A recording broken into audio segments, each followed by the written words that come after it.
has been hit. We are live. Big announcement. We're rebranding to an AI podcast. Bitcoin's dead. Fuck that shit. The laser eyes killed it. We're here to talk about artificial intelligence. Do you have your AI agent set up yet? Paradigm. This podcast is brought to you by Sam Altman and his eyeball scanning initiative. Worldcoin to prevent Sybil attacks in our new AI future. I can't believe people are like, Worldcoin actually has momentum. It's really sad to see. Blockchain Capital came out today and announced that they were financing Worldcoin. They led the round, didn't they? They said financing. I think it might be venture debt. Oh, maybe. But I don't know. Bogart was on Twitter and he was saying how he thought Worldcoin was dystopian, but it's not, and here's why. And the answer is really because he wrote a check and has a piece of the pre-mine now.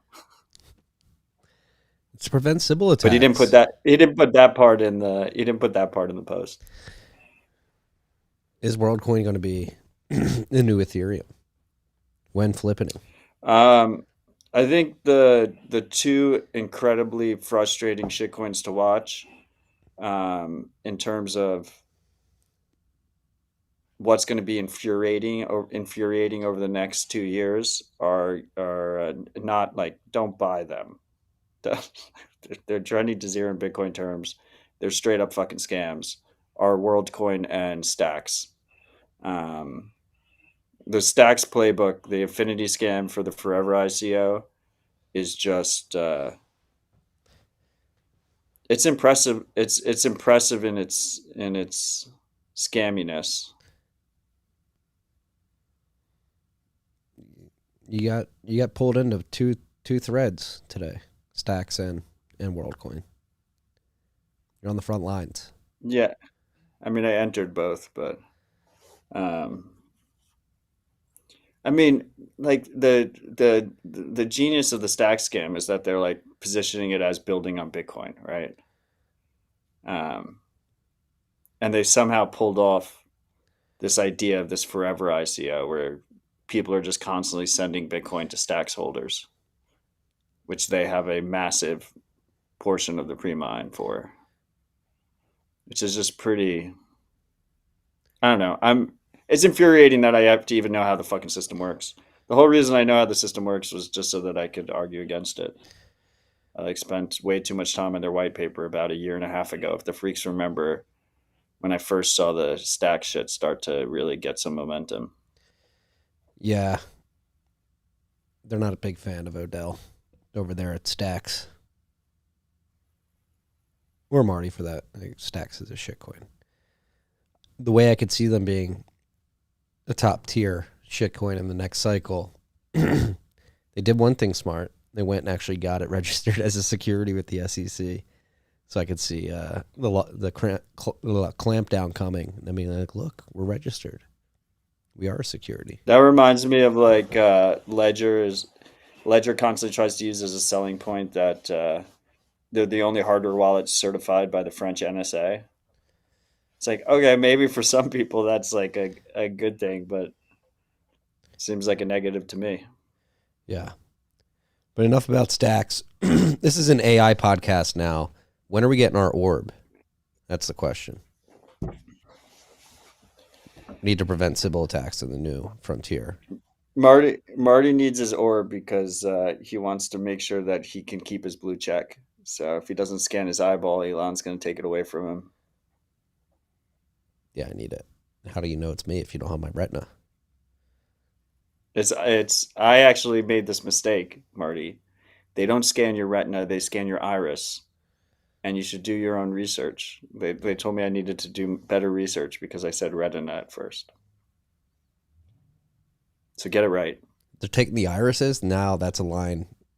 That's a line too far. I drew my line in the sand of retinas. They're taking irises. I disavow. I'm disavowing the orb right now. But he's going to keep his blue check because it was an accident, and he meant to register TFTC. It was an accident. No more blue Yeah, check. right. Okay. It's not a bad life, you know. Elon DMs you once a week, says, "Hey, how you doing?" Doing a Twitter Spaces with Ron DeSantis.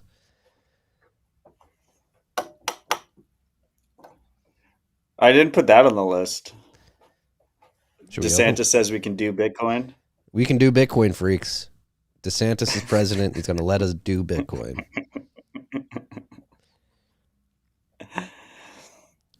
I'd do the email. I'd do the Bitcoin. Yeah, let's open up hot with a passionate diatribe. I was going to do Bitcoin no matter what. This is something that Damn right. everybody needs to get in their minds. Having access to an open monetary protocol is an unalienable right that I will never give up. Only you can give up your ability to access the open protocol and your right. Rights must be taken. Do not give it up. Do not give it to them. Rights are taken and then defended. Yes. I'm taking the right. I've been using Bitcoin for 10 years. I'm going to continue to use it, even if the government says no. This is a line, that, in all seriousness, that is a line in the sand that I will not cross. Even if the government says, no, you can't use it, I'm going to say, no, you work for me. I deem this the best money. I want to save my wealth in Bitcoin. I'm using it. There's nothing you can do to stop me from downloading the software that gives me access to this network. Go push the debt limit higher. Yeah, I mean, fuck politicians, man. Like, politicians will not save us. We're going to have to save ourselves. It's the only option. Yeah. But it is interesting.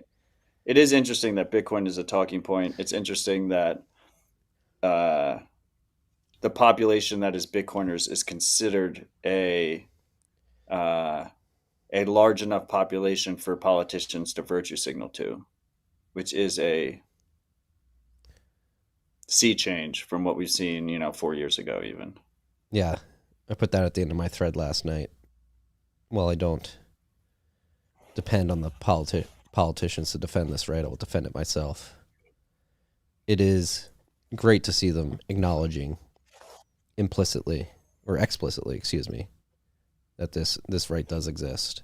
It should exist. And so in the last week, obviously I'm back in Austin, Matt's back in Nashville. We had the Bitcoin 2023 conference. For all the drama that is spilled on the Twitter, I had a great time. I had a good time, a lot of good conversations, a lot of good content. But one of the big themes was... The open source stage was fucking awesome. It was. Big theme, though, RFK, Vivek Ramaswamy, and Tulsi. I don't think she's officially thrown her hat in the ring to run yet, but she was there as well, opining on the virtue of Bitcoin. And like Matt said, then obviously last night, you had Ron DeSantis' Twitter Spaces with David Sachs and Elon Musk and other guests who joined the stage, in which he was pressed by David Sachs about what he plans to do with Bitcoin and Americans' rights to access Bitcoin. And he said, if I'm president, you will be able to do Bitcoin. Bitcoin is... I thought that was interesting because Sachs, has a big platform now with like their shitty RHR competitor. But they rarely talk about Bitcoin. Like bank runs were happening and stuff. They were like, we need a solution to this problem. And they just were not talking about Bitcoin at all. Well, it's funny, so too. I thought it was interesting that he pushed the question. I do tune into All In every once in a while. And a few weeks ago. That's what it's called. Maybe a month and a half ago, they did talk about Bitcoin, but they're like, oh, it's not private enough. Like, everybody's fucked. Because I think some of them are Chainalysis backers. And they're trying to pump. They're probably also like bags. MobileCoin pre-mine holders and Zcash pre-mine holders. We know they all had fat bags of Solana at one point. We talked about it. Yeah, they were laughing at retail as they were dumping on them. Yeah. But no, back to the point. Bitcoin is a campaign topic for 2024 U.S. presidential election. Pretty crazy. It is.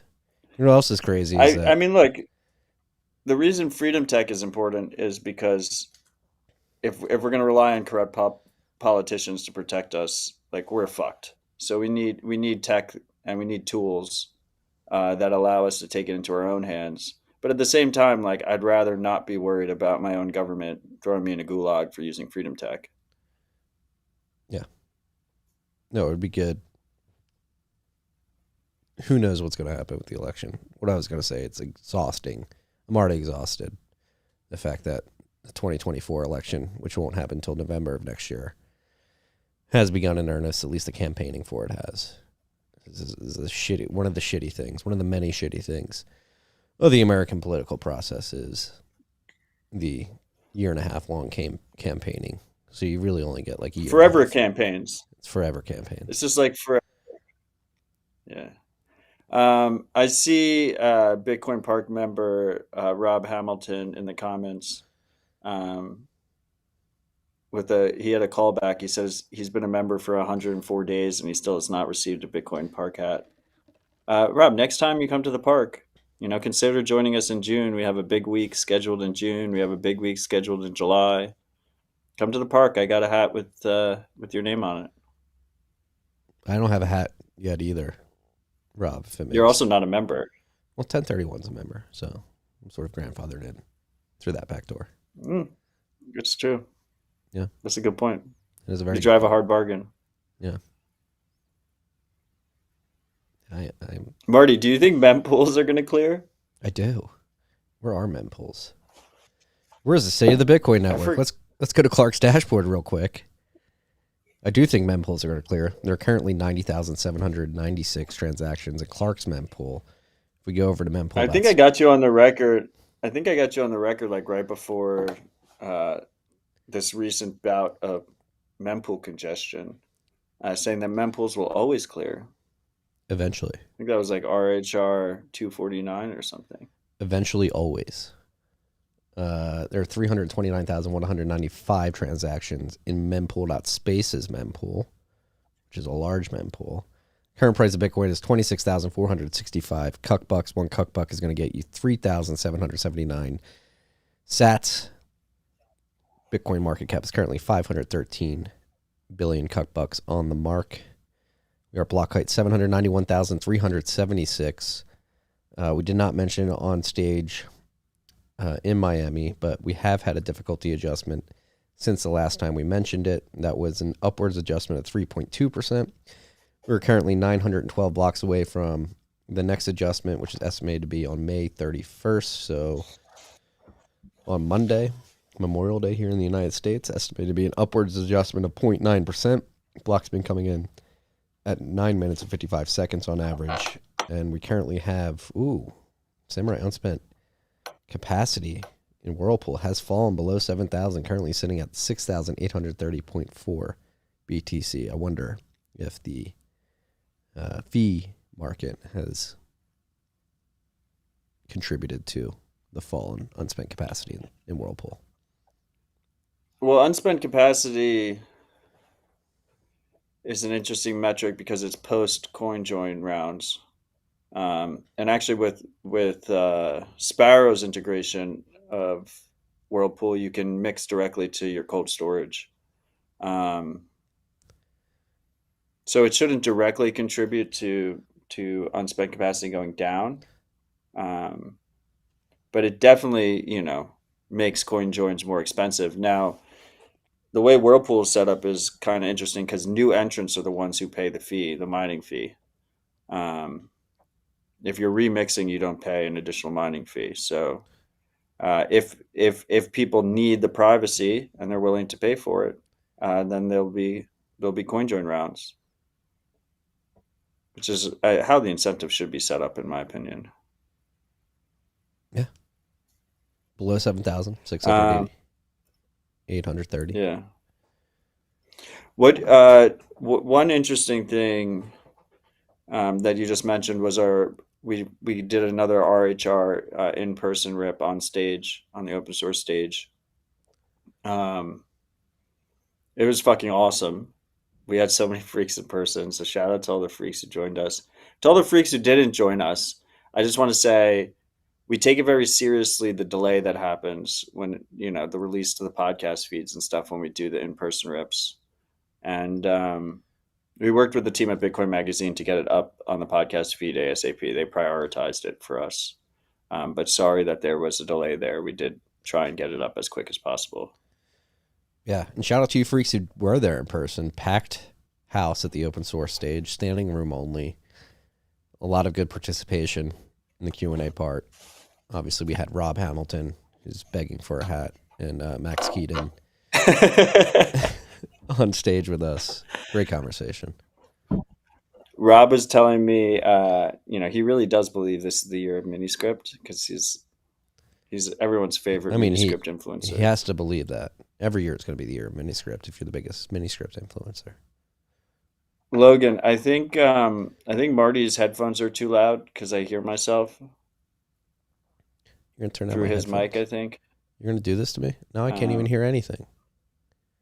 Well, what was I saying? Oh, Rob, I told Rob that I'm waiting for, as soon as Miniscript gets any kind of real adoption, I'm going to set it back by doing a public boating accident where I pretend that I lost my Bitcoin in a tragic Miniscript bug. Well, now you just outed yourself as completely ineffective. Dude, do you remember the Lightning node? Yeah. The Lightning node, I like 50% of people believe the tweet that the Lightning node was taken from us and switched behind Tor and all the channels kept at low fees. I still believe that, wasn't? Yeah, exactly. Of course, that's exactly what happened. Yeah. RIP to that Lightning node. Shout out to the node operator for being so kind to keep the channels open. Dude, I still have Austin listed of where I live on Twitter, and I feel like half the people on Twitter believe it. Fooled me for quite a bit there. I know where you live now. I know where you live. Bitcoin 2023. I had a lot of fun. It was a good time. A lot of drama. It was good. Vibes were high. I mean, people, I don't know, just when you're in person, just in-person interactions are amazing. And I said it on stage to close out the conference, but I will reiterate it again. I said on stage with Adam and Maulers, Adam Beck and Jack Maulers, who, by the way, are going to come on Dispatch tomorrow because our time was too short on stage. It's very hard to have a conversation in less than 30 minutes. But people don't realize how much work goes into any kind of event, any size event. But an event that is that many people is fucking insane. And the team isn't that large. It's like a 50-person team is dedicated to the conference. The whole company is like 100 people. And there's just so many people, like everyone knows the faces of the operation, right? Like everyone knows like David Bailey and CK. But there's all these unnamed people that are just behind the scenes that just dedicate so much of their time to making sure that event goes on. So, it's there's just there's a lot of appreciation there. Do I have my issues with some of the decisions? Yes. I'm gonna have CK on next week on Dispatch, and we're gonna like talk through everything, have a proper debrief, and with our Citadel Dispatch live chat so everyone can participate. But yeah, I just don't think people appreciate how difficult it is, and it was pretty close to flawless execution. Yeah, it's a big logistics problem to solve. They've solved it well. Moving to Nashville next year, you're not going to have to travel. How's that feel? I'm so glad I don't have to go to Miami. Fuck Miami. Miami's a shitcoin. 5 nights in Miami is like 4 nights too long. I told you, Marty, you're going to bend the knee eventually and move to Nashville. Don't know about that. There was a rumor swirling around the conference that next year was going to be in Vegas, and I was very disheartened if that was going to be the case. I'm very happy to hear it's in Nashville and not Las Vegas. I think, and so, I mean, with all that said, like, there's all this stuff now that we have to figure out at Bitcoin Park in terms of the conference being in Nashville. I think we're going to make it members only that week. But yeah, vibes are high. I'm excited that Nashville's getting the recognition it deserves. We have a very strong Bitcoin community here. And it's just a fun city. It's a good city. We have great airport.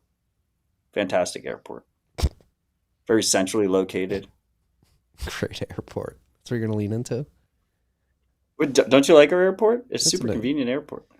the Austin gate is probably at the furthest end of the airport, so no, I don't like it. We do that intentionally to neg you guys. No, I kid. The Austin Nashville. It's not a competition. The Austin Nashville connection is very strong. Southwest has like really easy flights from Austin to Nashville. Yeah, no, it's pretty easy. I don't know, dude. We lived in New York for so long that like it really is like I tell New Yorkers like, oh, I'll pick you up at the airport. They're like, oh my god, like Matt is such a good friend. It's like so easy. It's Yes, fucking so easy in Nashville. that's the great thing about the Austin airport. Number one, it's one terminal, which I love. Number two, it's like literally 15 minutes from any part of Yeah. Central to South Austin. Yeah, I mean, once you have to live with the burden of New York area airports, it's like I just assume wherever you are, it feels better. I hate New York area airports. Shout out to LaGuardia. It's the least shitty of all the airports in the region, but not fun. Last comment on the Yeah, conference. I'm gonna lean into the airport. Airport is good. It's a good airport. Yeah. Last comment on the conference. Stop fighting like a bunch of children. It's unbecoming. That's all I'm going to say. I mean, I think there's also like it's a bear market, Marty. People like fighting in bear markets. It's exhausting. Don't people have better things? Does anybody work? Like you just spent a week at a conference and you're spending the rest of your time fighting on Twitter. You have shit to do. I will. Last piece of if we're still talking about the conference, Udi's a bad faith actor and can go fuck himself. I would agree there. That's the point I'm trying to make. Don't feed the beast. Yeah. Well, I can't. I'm blocked. So So am I. But he's watching. First topic on the list. Tornado Cash dev facing Dutch charges to question Chainalysis data alleging criminal links. Chainalysis, hot in the news these days. fuck them. So they're disputing. Well, that's the thing. So that we have two cases which Chainalysis is involved. This one, Tornado Cash dev, we're mentioning it today because his lawyers are disputing the evidence that are purporting links to criminal money in the Tornado Cash. The Chainalysis is basically saying, hey, our analysis is saying this is connected to illegal activities. What's his name? Alex, right? Or Alexei? Alexei Pertsev. Yeah, Alexei's lawyers are saying, hey, we don't think this analysis is actually accurate. And then another case going on right now is with an individual named Roman, who is alleged to have run the centralized mixer Bitcoin fog. And Chainalysis is an integral part of that case too, because they're claiming that they can prove a link transaction of his to the eventual purchase of the domain name for bitcoinfog.com. Matt had Right. Roman's lawyers on the podcast. We discussed it about a couple months ago. Peter had the lawyers on the podcast last week, and they were on the open source stage as well. And I think it's a very important topic to discuss right now, Chainalysis involvement in both these cases, because if these cases are successful and Alexei and Roman are proven guilty, it's a very weird precedent that could set the stage for Chainalysis being it's a abused. dangerous precedent. Yeah. It's stronger word choice than weird. Like it is fucking it like the way Roman's case is set up, like he admits to being a user of Bitcoin Fog. Like the way custodial mixers work is you send Bitcoin in and they send you someone else's Bitcoin. So obviously his Bitcoin is connected to Bitcoin Fog. But he's not the operator, or he claims he's not the operator. But I will say, Bitcoin Fog has still been operating since he's been in jail. It continues to run.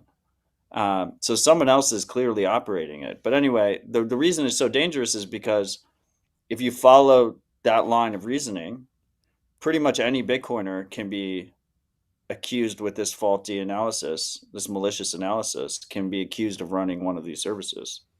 Yeah, and that's Because what's if I send Marty Bitcoin and Marty sends someone else Bitcoin and then they send it into Bitcoin Fog, then I'm quote unquote connected and I could be accused of being the operator. yes. And what's really scary here is the Justice Department is declaring that Chainalysis stamp of approval is scientific. So they're saying there's trust the science. Right, like DNA evidence. Yeah. They're equating it with that. And with Roman's case particularly, just to highlight the revolving door between Chainalysis and the government. I wrote about this last night in the Bent. So it involves the Justice Department, the IRS, and the FBI.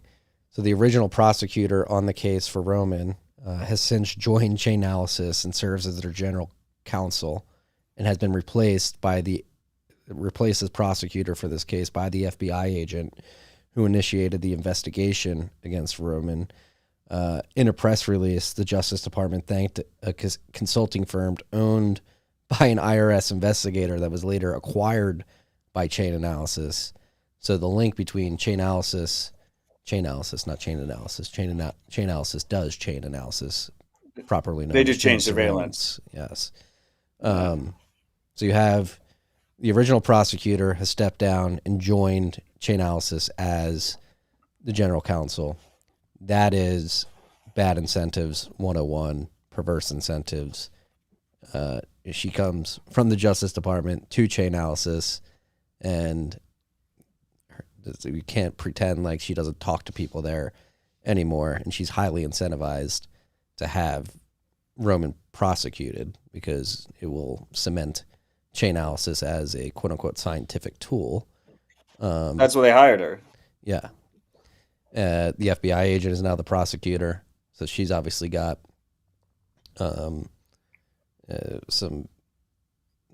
she's not a partial individual in this case. And then the whole Justice Department thanking a consulting firm owned by an IRS investigator that consulting firm was eventually bought by Chainalysis. It stinks. There's a lot of interconnections here. The judge owns a prison, I believe. Yes, that is another fact. Which is fucking ridiculous. So he's incentivized to send Roman to jail. Our government knows no bounds to corruption. That should be the most basic level anti-corruption measure. Judges should not own private prisons. For anybody saying, why not? The incentives. If you're a judge and you own a private prison, you want more people to go to jail. So you're highly incentivized to so fucked up to rule Not against funny. them. It's incredibly fucked up. So you get revenue in your private prison. But again, that is the scary scenario. Really if these two cases cement Chainalysis and their stamp of approval as scientific, like Matt said earlier, it will be trivial for the government to lobby charges against individual Bitcoin users in the future and just tap Chainalysis and say, hey, give us the scientific stamp of approval that you think there's some connection without actually. That's the other messed up part. They're not sharing the heuristics and inputs used to declare. Yeah, it's a complete black box. Declare the connections. They won't even give them access to Chainalysis's proprietary tooling because they're not subscribers to it, and you can't be a subscriber to it. And even that wouldn't help because you can't verify anything. But it's still a black box. But they won't even give them access to that, and you can't just go to Chainalysis website and sign up. You need to actually bend the knee and go to them and pay them, hundreds of thousands of dollars to get access to the proprietary black box. We could say this because they were not even giving the defense team that access. We tried. We applied. Never we applied years ago. Never got a response. No response. But yeah, this is really also scary. I made a call out to freaks. And I'll make the call out again. If you have access to your company, I would love to take a look. I'll be very discreet about it. I won't burn my source.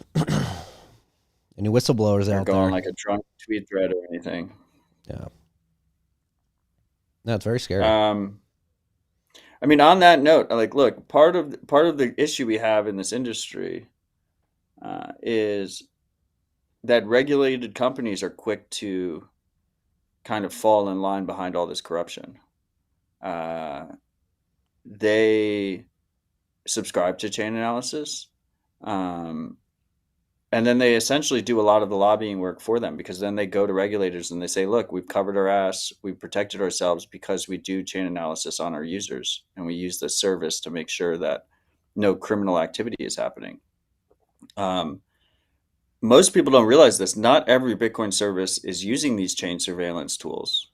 It's just most of them that aren't using it can't, don't publicly talk about it because they don't want that target on their back. But there is an option. Like, you don't have to do it. It's not required by law to do it. And the reason I bring it up is because David Marcus's Lightspark has been getting a lot of publicity lately. And recently he went on Twitter. I think had an attached blog post, and he was very excited that they were the first, or I think he said the first Lightning service provider that had a partnership with Chainalysis and a bunch of other surveillance firms. And he used that as a selling point. Like, look, you can sign up to Lightning and be regulatory compliant. Um, you're part of the problem. Yeah, I found the tool. Consider not doing that. Yeah, some additional Lightspark updates. Excited to onboard Rain, one of the leading Middle Eastern, Northern Africa exchanges, onto our platform, extend Lightning to millions of consumers. Extending Lightning to merchants via Flex HQ, enabling regulated entities to get on Lightning and remain in compliance through partnerships with Chainalysis, Nota Bene ID, and TRM Labs. So fucked up. He bragged about it. Yes. And this is something we've been saying for years. And what's really corrosive about companies bending the knee, buying subscriptions to these services, and then thrusting the surveillance on their users is, at the end of the day, KYC AML regulations, which a lot of this surveillance, quote unquote, compliance stems from, are these KYC AML regulations. And as we've said thousands of times throughout the years, even though we were only 254 episodes in, we've definitely said it multiple times on multiple episodes. Like, KYC AML is the illicit service. It does not stop people from committing crimes. Criminals are going to criminal. They do not care about your KYC AML laws. They will route around it. And if anything, these laws make them stronger because they have to get more creative and more nimble. I mean, there was a report that said they could buy a verified Binance account for $400. Like, some criminals will steal identity information because all this identity information is super easy to steal now because all these different services are all collecting it.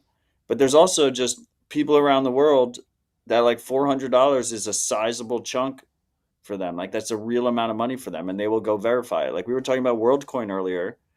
Worldcoin is essentially, first of all, the orb promoters. And by the way, the orb is not our terminology. That's what they call the device that scans your fucking eyeballs. Will tell you that it deletes the information from your eyeball after it scans it. There is absolutely no way for us to verify it. And at the very least, like, normalizing the idea of scanning people's eyeballs in return for free shitcoins is a horrible thing to normalize across the world. It's just fucking ridiculous. But the way they have their setup is they pay a portion of the pre-mine to people around the world who buy the orbs. You buy the orbs. It's like an MLM scheme, right? You buy the orbs, and then every time you scan an eyeball, you get paid a portion of the pre-mine, and the person whose eyeball you scanned gets a portion of the pre-mine. And now there's reports coming out that people are selling pictures of their fucking eyeballs for a smaller portion of that amount because now that eyeball information has value. So if you want to talk about perverse incentives, they essentially, this shitcoin created an incentive for people to sell their eyeball scans. We're in Same my thing with KYC. reminds me of Minority Report. And the whole idea that they could take your eyeball scan and delete that information, but then you're expected to use your eyeball to confirm, like, that doesn't make sense to me. Maybe I'm too dumb. Maybe I don't get the zero knowledge proof cryptography involved, but it seems like to Well, get you can think of it like access. a hash. They like essentially create the private key from your eyeball data. Um, so then you can like back up the It's still you can back up your private keys separately. You don't have to constantly rescan your eyeball. Is the way the system is designed. uh, But yeah, regardless, they have orbs around the world, and they're paying people part of their shitcoin pre-mine to scan other people's eyeballs, and then those people are also getting paid part of the shitcoin pre-mine. And then there's other people that are just selling pictures of their eyeballs so that they can get a portion of the shitcoin pre-mine or get paid probably fiat, whatever their local fiat is or whatever. yeah. But according And to there's a ton of VC firms that have invested in it. Like there, it is. It is. They just raised $100 million. I think was the top line. here's one of the firms. I thought Worldcoin was some dystopian Orwellian nightmare. Then our team invested hundreds of hours evaluating what the project's contributors have actually built, and I completely changed my mind. Why we led the latest This is financing. Bogart's tweet. Yes, Worldcoin is quite literally the Collective single most capital. misunderstood project in all of crypto, and that's saying something. At first glance, it appears to be a noxious combination of hardware, biometrics, crypto, and AI. For good reason, folks get concerned and sensitive when it comes to biometrics, particularly so when you add a dose of crypto. Several sci-fi films and novels even feature some notions of eyeball harvesting. Naturally, a dystopian view quickly comes to mind.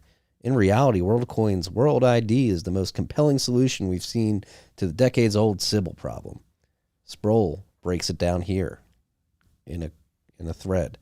In short, You WorldCoin see has my a response? yes. In short, WorldCoin has a unique opportunity to establish and scale a new privacy-preserving primitive for the internet, in parentheses, World ID, that enables any application to easily distinguish between machines, aka bots, and humans. With any ability to easily distinguish between machines and humans, we can improve the UX of the internet, enable myriad new features and applications, and help restore trust in digital communities, knowingly conversing with real humans instead of bot armies. The project's contributors have done incredible work solving hard problems in both the hardware and software realms, but make no mistake, the problem that WorldCoin is tackling with World ID is a difficult one, and it's important that we get this right.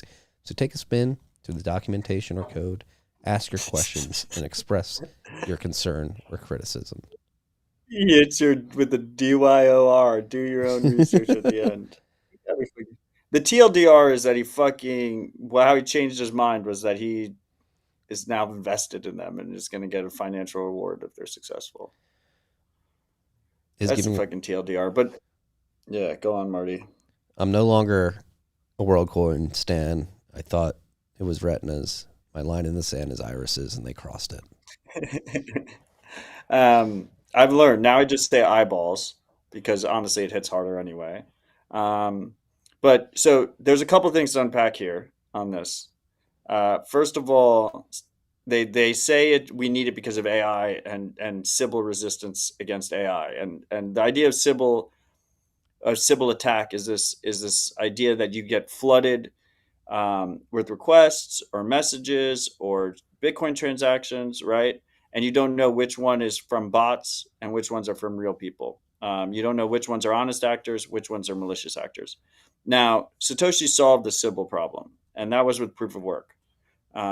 Anyone can expend energy to mine Bitcoin. That work is verifiable by anybody. It cannot be faked. And as a result, they get a portion of the block subsidy and transaction fees, equivalent to the amount of work they contributed. Sybil problem completely solved. Does not involve scanning eyeballs, does not involve a VC pre-mine, and that's why they don't like it. But it's interesting because it's this whole thread of like most VCs just fucking hate proof of work, right? They're constantly trying to come up with all these other ridiculous schemes that make them money that they can rent, seek, and be a part of. And WorldCoin is no different there. The second thing is that he keeps repeating this idea that the eyeball information is deleted. Absolutely no way you can verify that. Period. And like I said, even if for some reason you could verify it, um, it creates this horrible incentive where people just get comfortable scanning their eyeballs, and you don't know if it's like a malicious orb that is harvesting eyeballs in in Ghana or something, and there's no way to enforce that, right? Um, so it's fucking dark. Oh, and then the third thing is they keep saying like AI is the reason we need this. Well, Sam Altman, founder of WorldCoin, is also the founder of OpenAI, which is not open source, just uses the name OpenAI. It's not like open at all, which is the Chat GPT company, the company that is mainstreaming AI. So they got their, they're dipping into both piles. They're creating the problem and monetizing it off on that side, and then they're launching a shitcoin that supposedly solves the problem they created. And then with all that said, I just want to wrap it. I think it's pretty obvious to me that most that blue checks are going to require eyeball scans relatively soon. Like he even said it, like bot armies, fighting bot armies. I think Elon has said in the past, like authenticate all humans. It's going to happen. I know people think it's crazy, but also a lot of you people thought I was crazy saying mempools will never clear again, and now you think full mempools are an attack on Bitcoin. Well, I know you've been attacking me on Twitter for my blue check, calling me a wef cuck. I told you, my line has been drawn. If Elon asked me for my iris, he's not getting it. Okay? I've never called you a wef cuck, Marty, even though it was implied. Where they have like the WEF executive is now the CEO of Twitter. Did we cover that on the show? I don't think we did, but you definitely called me a wef cuck at one point. Or you subtweeted me calling me a wef cuck. Not appreciated. Fair enough. You're not getting my iris. Take some responsibility for your actions. Remove your blue check, Marty. I don't think you can. Do you eat the bugs? Do you live in the pod? Do you have a blue check? I don't live in the pod. I have a nice 3-bedroom house with a backyard and a front yard that I rent. Don't eat the bugs. I don't think. They're sneaking bugs into the food. Try to stay away from the processed food. Steve Barber found out the hard way. He was eating bugs for a long time. They can put bugs in your food in Canada. They don't have to tell you. But yeah, this is bad. Resist the orb. And she's not like, the new CEO is not just it's not one of your classic, I mean, you see it a lot, right? Where it's like a founder. I think Lightning Labs got dragged into this. Like a founder gets listed on, WEF leaders on their like website or whatever, which is not great either. Like you shouldn't virtue signal to the WEF, like they're a horrible organization. But this goes above and beyond that. Like she's an executive. She was an executive at the WEF. Like she was like a proper WEF leader. Like her and Klaus like would have tea together and talk about how they were going to get Marty to get a blue check. And now she's the CEO of Twitter. Yeah. Yeah, it's bad. It's bad. Brent Droid makes a good point. Like, what's to stop somebody from spinning up a bunch of AI-generated images of irises and just scanning those? I don't know. I haven't gone that far into the documentation, but I assume they have maybe some kind of like thermal. I guess they don't even have thermal checks or anything because they're like the pictures are enough. I don't know. I don't know what they do. I haven't. Please don't make me go through the documentation further. You're going to have to, because this is an AI podcast now. And WorldCoin is a very pivotal part of our AI future. Do your own research. You have to do your own research, apparently. Yeah. Here's a long thread about why we invested, and then you just end it with do your own research is a funny little cop-out. I'm kidding, freaks. This is a Bitcoin podcast. We've got more Bitcoin topics to talk about. We've got a long list today. Is there anything you want to tie the knot on? World? We're definitely a Bitcoin podcast. I think we're more of a freedom tech podcast though. Like we're covering Nostr things now. We do branch out. It's true. Yeah. We've got an ammo guy coming on Citadel soon. Yeah, we're definitely not an AI podcast though. No. But maybe we'll have. I mean, did we cover that like Google leaked memo or whatever, where they were like open source AI stuff is going to absolutely wreck us and also open AI and stuff? Yeah, we did not cover that, but that is an interesting, hopeful glimmer of light in this dystopian topic we're talking about. So for you freaks, yeah, I got a little bit psyops out of that, like a little psyop reaction out of that. Everyone like breathed a sigh of relief. They're like, "Oh, Google thinks like open source AI is going to dominate or whatever." But it is definitely something to watch. I mean, obviously, it seems like the AI tools are here to stay, right? Like, and they're only going to grow from here. So it'd be nice to have open, permissionless alternatives, so everyone doesn't have to dox themselves to Sam Altman to take advantage of the AI tools. Like that poor privacy caring, like 15-year-old, like everyone in his class is cheating because they all dox themselves to Sam Altman, scan their eyeballs, and like he has to actually write the essay himself. That's a fucking perverse incentive. Yeah. Matt's claiming his first false flag on RHR. The leaked Google doc was a false flag. You heard it here first. I don't think that's my first one. There's no way that's my first one. I don't know. What else? Oh yeah, you did call 9/11 a false flag event a couple years ago. Yeah.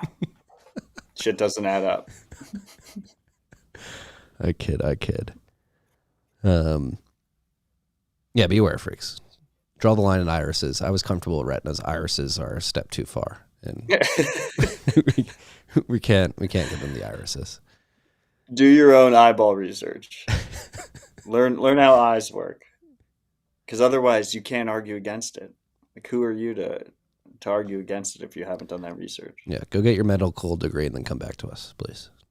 You can't speak on this subject until you have that doctorate. Next on the list, Azteco. Opened up the floodgates in Costa Rica. You can now buy Azteco Bitcoin vouchers at more than 3,000 locations online or with a bank transfer. This is huge. Love to see it. Azteco is a great way to buy Bitcoin. No KYC. Costa Rica is one of my favorite countries on the planet. Very Pura Vida. Pura Vida. What a great country. They also have no property taxes, so you actually own your land. They have no military. People are nice. I think they're the only country in the world without a military. I mean, a lot of countries have no or limited military because we just handle it. But yeah, Costa Rica is a pretty dollarized country too. You can spend dollars pretty much anywhere. Yeah, but they should be applauded for it, I guess. But yeah, Costa Rica is great. It's just you just feel healthier when you're there. Everything just feels better. Yeah, the sun rises at like 5 a.m. Definitely a life hack. A lot of American expats in Costa Rica. Yeah. Real quick. Shout out. Hit a shout out. Azteco. I was just going to say. They've been around for a while. Great company. Grinding Building with great principles. Not bending the knee to Chainalysis, chain surveillance, and KYC. Led by Beauty On. Love to see it. Just to go back to Worldcoin real quick. I thought we tied them up. Because it seems like the topic of the episode. Minority Report, right? Like they were like getting like counterfeit eyes, right? Or they were getting other people's Tom eyeballs, Cruise right? got an eye transplant, so they couldn't track him. Yeah, he had to get a black market eyeball. You remember that scene where it's like post-surgery? Coming to a town near you. And the dude who did like the black market surgery for him left him in his kitchen. He was like, yeah, there's a sandwich and some milk in the fridge. Apparently he does that for everybody, and he doesn't clean out the fridge. Tom Cruise ate a very moldy sandwich. Damn. Well, Minority Report, way ahead of the game. I mean, they really were. Pre-crime, retina scan or iris scans, excuse me. The pre-crime stuff kind of lines up with the chain surveillance story too. It really does. It's all here. Yeah. That was a badass scene too, where he's got to hide in the bathtub with all the ice in it, and then like the little AI bot comes, scans his iris, is like, "Oh, transplant's done. You're not the Tom Cruise we think you are." I thought like one of the interesting things I haven't seen that movie in a while, but one of the things they captured very early on, which I thought was on point, is like this idea that it's not necessarily just the government who's going to spy on you. It's this idea of surveillance capitalism, right? Like all the ads, we're using your eyeballs to serve you personalized ads, and then of course, the government then gets access to all those databases outside of warrants. Get around the Constitution. That's what we see today. Like most surveillance is done by corporations selling our data and selling ads, and then governments just the corporations are top of the funnel, and then the governments take the data from them. Do you remember the moral of Minority Report? No. These systems are all corrupt. At the end of the day, the people who made them will Oh yeah, abuse of them. course. Like the dude who created the pre-crime actually murdered somebody, and they try to frame Tom Cruise for it. Right. Yeah, exactly. Which is why we don't want centralized systems, right? That's why we focus on freedom tech. Yes. Because if an individual or entity is in control of these things, they will get corrupted because people inherently get corrupted. Yes. But Bitcoin works on greed. Like every stakeholder, it works under the assumption that every single stakeholder is a corrupt fucking asshole, and it's more robust for it, which is insane. Yeah, it doesn't beat around the bush. It's like, hey, humans are greedy. You're going to try and stack as many sats as possible. Let's set up the incentives to let them compete. Whereas the Worldcoin pre-crime model is, hey, we're here to... Well, Minority Report, they ended murder in Washington, D.C. It was good, but you had a cucked life, and the people running the pre-crime division were actually murdering people themselves. That will happen with Worldcoin. Worldcoin, well, it's going to tell you can't buy steak. Sam Altman's going to be eating tomahawks every night. It's true. All right. Shout out to Azteco. Next story. Ledger pausing the launch of the Recover service after the PR fumble that was last week, and they're accelerating their open source roadmap. Quote from the release: "We have decided to accelerate our open sourcing roadmap to bring more verifiability to everything that we do." So it seems like they are reacting to the market reaction to the release of their backup service. Yeah, so I mean, we talked about this last week on stage because it's important. So I'm not going to reiterate too much there, but since then, the What Bitcoin Did episode I did with Pascal, the CEO of Ledger, NVK, the CEO of Coinkite, and Harry Suddick has been released. And it seems like that was like the main thing that we were, or at least that I was trying to get out of the show. And by the way, it was really interesting. Like that wasn't obviously a planned show. It kind of came together as everything was happening. But I mean, this is exactly what they need to do. Like it has become very obvious to people that if you use a closed source hardware wallet like Ledger, you have to trust them that firmware updates aren't malicious. There's no way for you to verify it, period. Regardless of whether or not you think the Recover service makes sense for you, I think it's a very horrible trade-off balance, and people should be very concerned about collusion between the custodians that hold your shards. It only requires two of them to collude or get forced by governments to take your money, to seize your money, which is just, like I said, really bad threat model. But it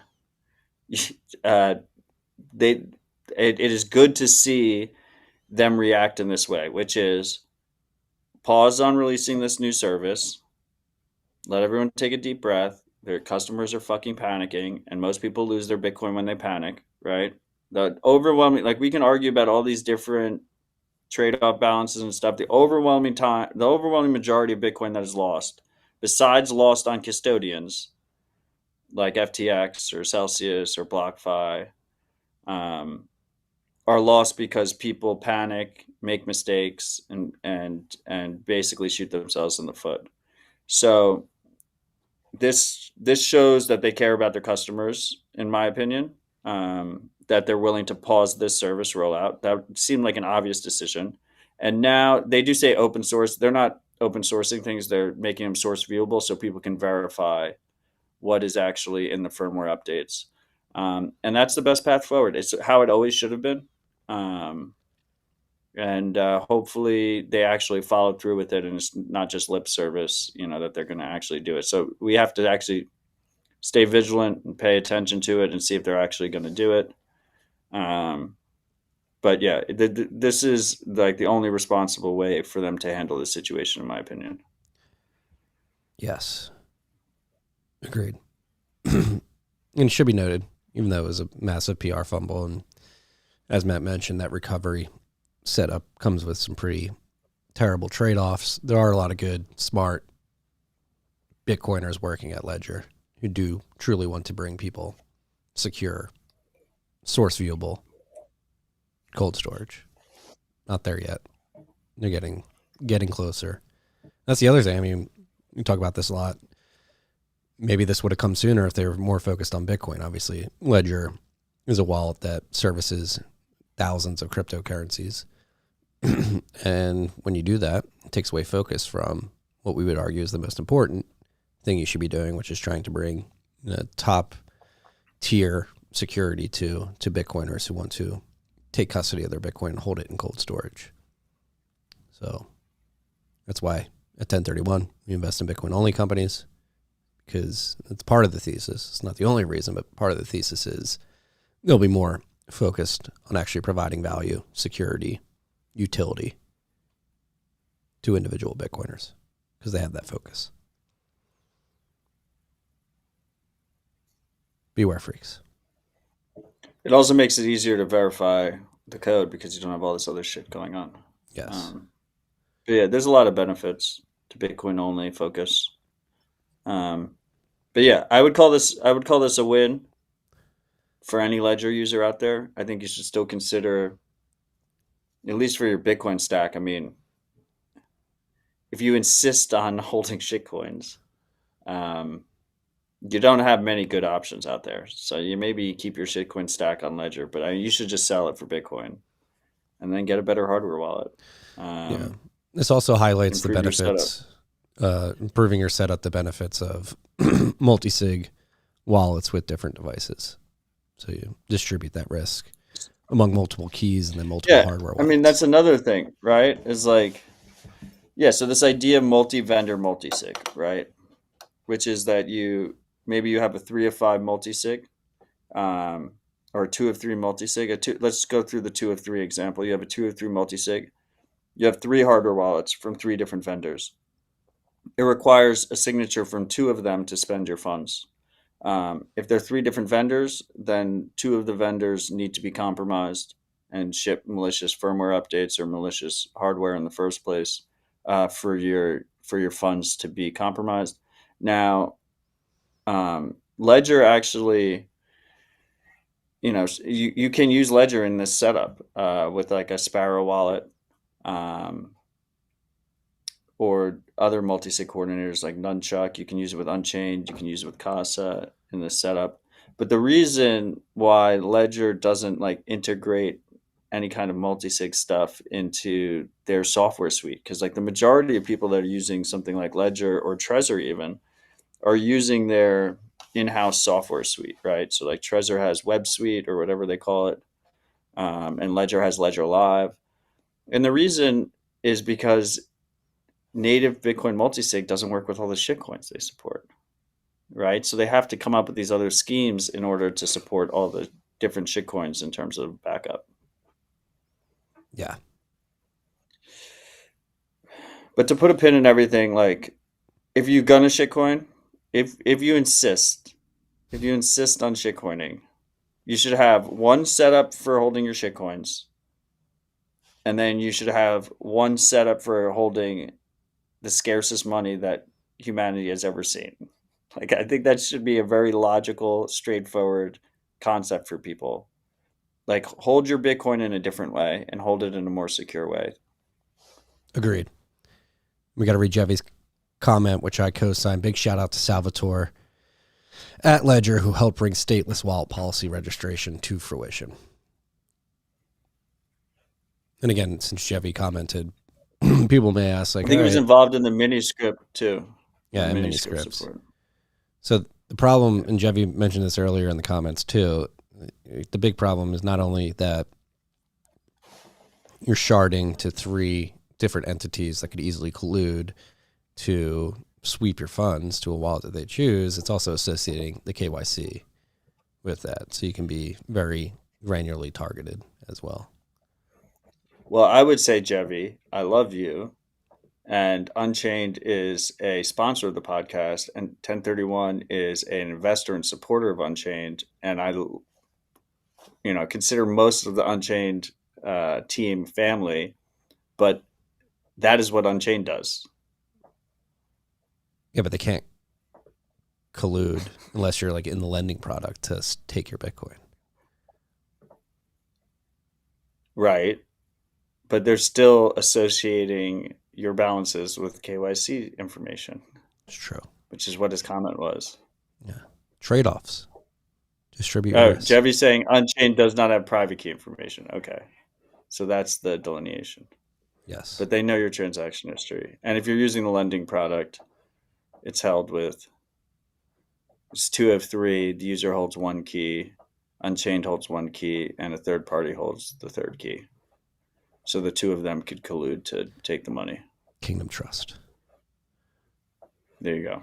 But if they do that, I mean, you should have legal ramifications. I like this one. BTC pins. This is a new one for if they're a sponsor in a portfolio company, sponsor of the pod.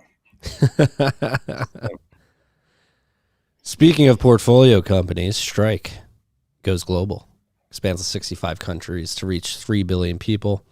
And they're moving their global headquarters to El Salvador. So 2 big things here, opening up the wallet to the globe and then domiciling in El Salvador. And they're the second company to announce a new headquarters in El Salvador. Isn't Fold moving there too? No, Fold announced an office. In office. That's what it is. Insinuates that they're going to go through this process too. This is like a regulatory process that El Salvador has announced that's open to any company that wants to take advantage of it. And Strike, I believe, is the first one to take advantage of it. And I thought it was in classic Jack fashion. He named the company E4, which is a chess move. So people didn't know it was Strike, which I thought was clever. Yeah, look, Jack is both of our friends. Obviously, Marty already mentioned it, but 1031 led Strike's recent round. We're very proud to support them. Jack has been very vocal that he feels horrible that his announcement last year hasn't come to fruition yet. Like, they're still working on it. But that was a complete failure of expectations in terms of merchant adoption. He is aware of it. He talks about it publicly. I talked about it directly on the BitBlock Boom stage in August. I think my first question was, why can't I pay in Whole Foods yet, Jack? And that's how we started off the morning at BitBlock Boom. So, like, if you want him to relive it every time, like, I think that's an unreasonable expectation. Like, they're working on it. The bureaucracy has been way slower than they expected. But like, Twitter got super mad about this announcement because he didn't comment on the previous announcement. But yeah, anyway, his new policy is only announce things when they're ready to launch. And this announcement, one of the beautiful things about this announcement was They expanded to 65 countries, and it was literally downloadable on the App Store hours before his announcement. Because they couldn't figure out how to time it on the App Store release with the announcement, so they just launched it first. So if you were like eagle-eyed and you were paying attention in like Australia or India, it launched in fucking India, which is insane. Like you could download the Strike app before the announcement even happened. So I think he deserves some props for that. I think I think it's a pretty cool strategy. That I mean, first of all, hilarious that not hilarious. It just shows the corruption of New York that they launched in 65 countries before fucking New York.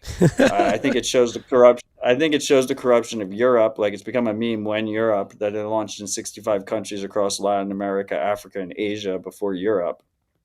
Um, but the app's out there. It's available. I think it's if you use the app, you might notice that there's very little KYC. And they have the send globally feature where you can send to mobile money accounts. So you can use the app to send to all the send globally countries that they have supported already. You can peg your balance to dollars if you want to, or you can keep it in Bitcoin. And I don't want to like pre-announce announcements because that's what he's doesn't want to do anymore. But obviously, the lack of on ramps is something that needs to be solved. Yeah, and that was another part of the announcement. Particularly, you mentioned you can keep it in Bitcoin or peg it to dollars. You're using Tether to peg it to dollars in a lot of these countries, and I mean that's something that has been expressed for years from Strike. The Tether compatibility. Well, I mean, I don't understand what that anger is because like it doesn't support Tether sending. You can't send or receive Tether. Like there's no you can only send and receive Bitcoin on the app. That's all you can do. Um so yeah, like they have a dollar balance. It's held in Tether. Like would you rather the dollar balance be held in First Republic Bank or Chase or some shit? Like Tether has risk. Obviously, everything has fucking risk. But like that idea that it's like supporting shitcoins is that makes no sense to me. Like it doesn't. Yeah. First of all, it doesn't matter what chain Tether runs on because the security model of Tether is what Tether says is law. They're a centralized fucking company. Never use Tether. Don't suggest people use Tether. Don't suggest people hold fucking fiat. But they don't support Tether sends and receives in the app. I think I'm bullish on Tether. They're buying a shit ton of Bitcoin. Did we even mention that? We didn't Oh mention my that god, last week. they're fucked. Why? Marty's bullish. You No, jinxed them, man. I just They've peeked. lasted 10 years with the U.S. financial juggernaut on their fucking back, and this was the moment. This was their peak clown world moment. I'm sorry, Tether. I didn't mean to do it. No, but there are some I interesting mean, Tether. arguments. They may be like one of the Yeah, largest go on. buyers of U.S. Treasuries in the world right now, which is insane to Yeah. think about. So like they may get some. Yeah, but you remember what happened to Russia's U.S. treasuries, right? Like, they became worthless overnight. Yeah, and that backfired pretty quickly on the U.S. Now I think they're like, all right, maybe we do need to find more buyers of these treasuries. We didn't talk about it, and it happened between the last party rip we had with Wiz, Craig, and Merch, and Orange Surf. But they announced that they're going to be taking a portion, I believe 10 to 15% of their profits every quarter and rolling that into Bitcoin, and that they have 50,000 Bitcoin on their balance sheet. Yeah, I'm pretty sure there was a moment there where they were getting debanked everywhere, and the U.S. regulators were coming at them really hard that they switched most of their assets into Bitcoin. They've never admitted it. It's part of the tether truther theory.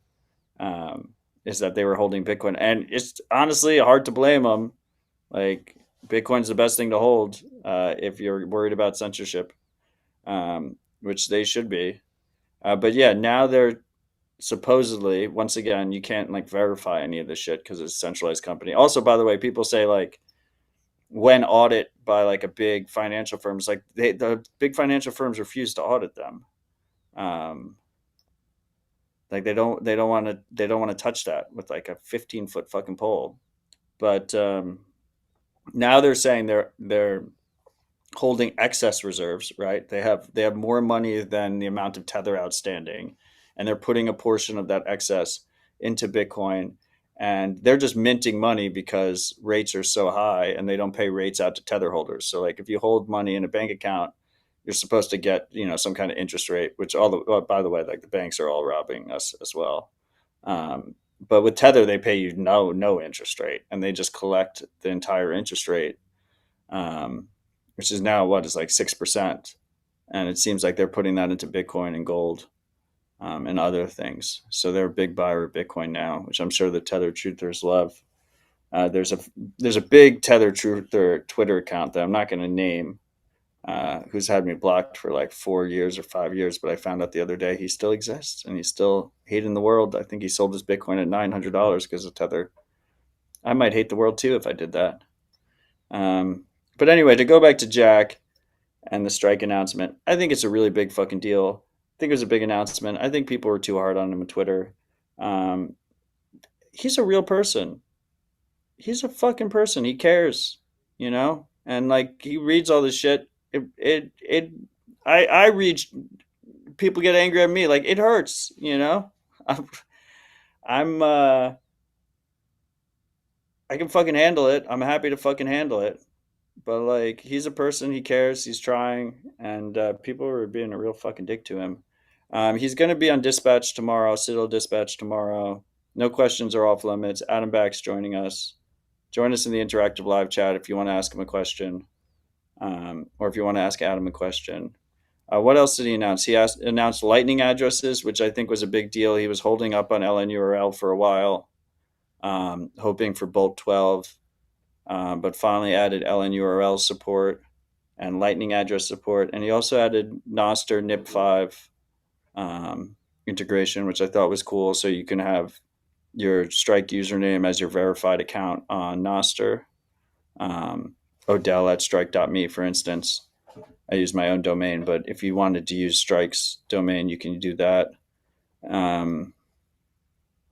Yeah, I like a personal favorite for me was when they fucked up the audio of his video, and he just like stopped the whole announcement, just like completely calm, and was just like everyone just, I can see them. The sound people are behind the stage working on it. They're trying to fix it.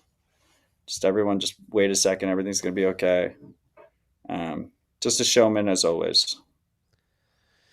Yeah, I mean,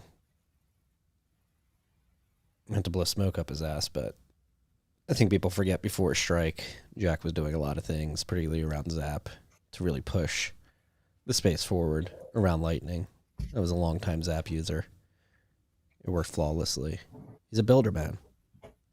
He's got very ambitious goals to build a juggernaut with Strike, and that comes with some collateral damage. Sorry if I looked a bit distracted. We got some breaking news. What is verified? Yes. What's the news, Marty? New York City Banking Commission votes to freeze New York City's deposits at Capital One and KeyBank for not responding to requests about demonstrating their efforts to root out discrimination at the banks. This is really perplexing to me. So the city of New York, the New York Banking Commission, froze their own bank it's like accounts. Actually the city's money? Yeah, the city just froze their own money at these banks. Nice. I don't get what's going on here. Yeah, I mean, I don't, like, why would they do that? Why don't they just withdraw their money and stack sats? Yeah. Here's the announcement from the Deputy Comptroller for Policy. The perspectives we heard today from New Yorkers who experienced discrimination in the process of opening or closing accounts and frontline bank staff who faced illegal and abusive practices should give all of us pause. We heard from many residents concerned that taxpayer dollars are going to banks that provide financing for predatory lending, fossil fuel extraction, and gun manufacturing, and support for the idea of a public bank that would instead put those dollars to work for our communities. The Banking Commission can and should assume a stronger role in assuring that the city only conducts business with banks who demonstrate their commitment to community reinvestment and fair credit practices. Annie Levers. I think this is an important breaking news to bring in to the show because it highlights the scary nature of how your money can be frozen. Like we have, and how perverse incentives can force banking partners to bend the knee. So I think the important parts of the statement here are fossil fuel extraction and gun manufacturing. The banks provide financing for fossil fuel extraction and gun manufacturing. And New York City is saying, we're not going to do business with you. And so this leads to a weird slippery slope. If Capital One and KeyBank want New York City's business, they're going to have to prevent themselves from servicing fossil fuel extractors and gun manufacturers. This is pretty big. But they froze their own deposits. Yeah, I don't know what's going on there. That doesn't make sense.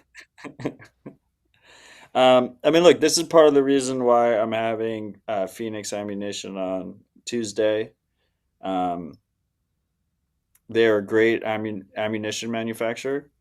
They make rounds of many different sizes, but they also accept Bitcoin, and he's very outspoken on the Bitcoin side. And I think, like, this is where this is where you always see financial censorship first, right? Is on the controversial, hot button industries, right? We saw it in the weed industry. We've been seeing it in the gun industry as well. And my thesis personally has always been with Freedom Tech is like people figure it out when they find the need, right? And it's unfortunate because usually people are in a very bad situation when they finally figure out the need. But it's optimistic in that if we keep going down this spiral of more and more censorship and more totalitarian control, people will figure it out, and there's hope at the end of the tunnel.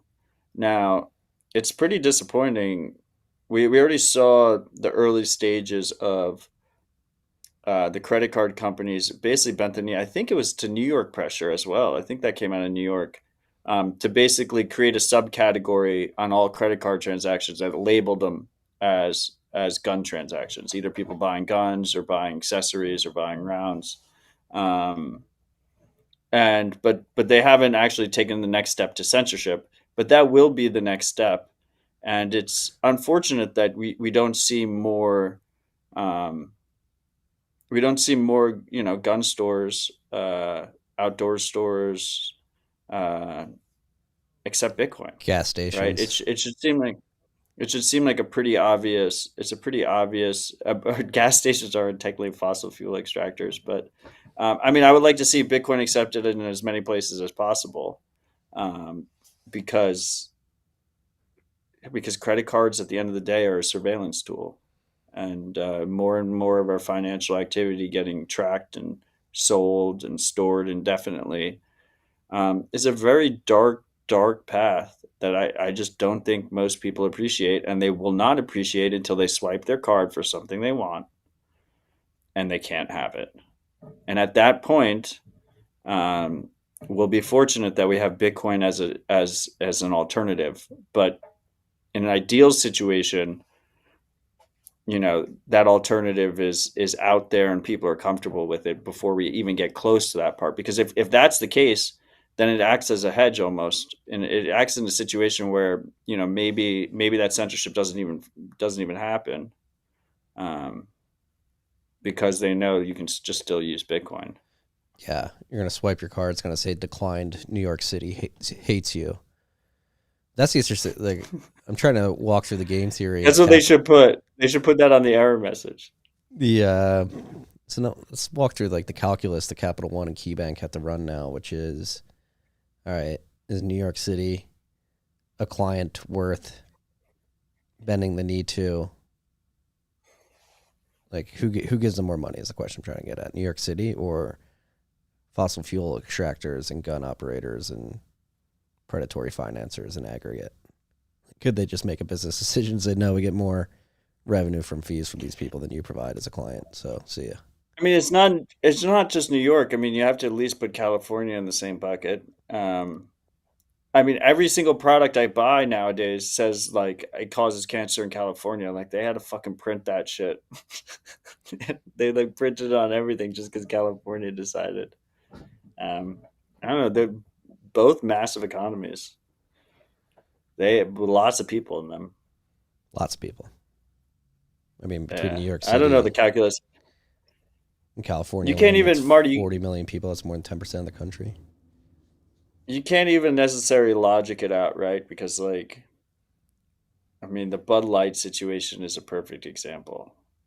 And like, that wasn't even a solid financial calculus, and they just went ahead with it and just destroyed their fucking business. Like it depends on who's working at the companies and who's making the decision. At the end of the day, all these companies are just veneers for people behind them. Yeah, Easy to forget. very easy to forget. Where do those people live? Yeah. And there's all these different variables. I think, yeah. I just will say though that I just don't think the takeaway should be like the takeaway shouldn't be there'll be enterprising banks that compete for that market if other banks do the censorship, because we see this regulatory capture happen all the time, and we really need just tools that just opt out of that system completely. Yeah. People don't realize PayPal doesn't want to censor you. PayPal's not censoring you because it's like a business decision. PayPal is censoring you and closing your account because they're forced to close your account. Yeah. All right, New York City coming out swinging. They seem pretty proud if you read the whole release, too. They're very proud. It's hilarious. They Freezing froze their their own own money. deposits. Yeah. Why don't they just withdraw the money? Right? Well, that's the thing. Like, they could have easily done that, but they needed to send the message like, hey, if you don't bend the knee, we're not going to do business with you.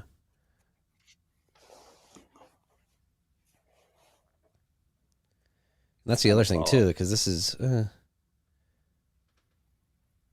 they didn't even have to write a law. Well, is it a law? They do have requirements. Who knows?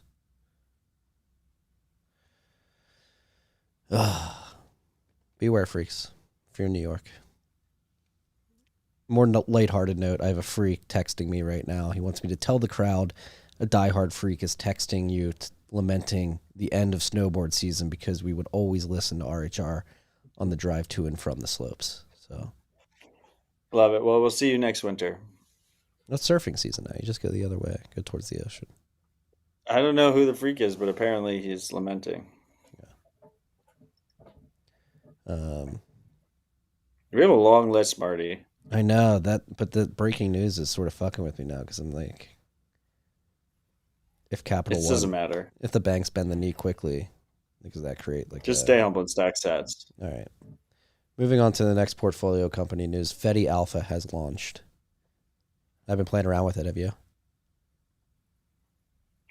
I played around with it a couple months ago. I haven't played around with the new alpha. It's very sleek. Yeah, it's great to see the launch. They launched it on the open source stage. It's great to have them participate. It's great to see a bunch of their team there. But go test it out. They're using Signet. So the next thing on the list is also that Mutiny wallet announced their Signet release. So you can actually demo both and use them with each other and send back and forth, which is fun. That they both kind of launched at the same time. Yeah. With not real Bitcoin. You're Signet. using fake Bitcoin. The Signet Bitcoin. Yeah. Isn't Mutiny Signet for both too? What? Can you send like Mutiny? What do you mean? Mutiny forked Signet, created their own. Yeah. So I guess Fedi's using that if it's compatible.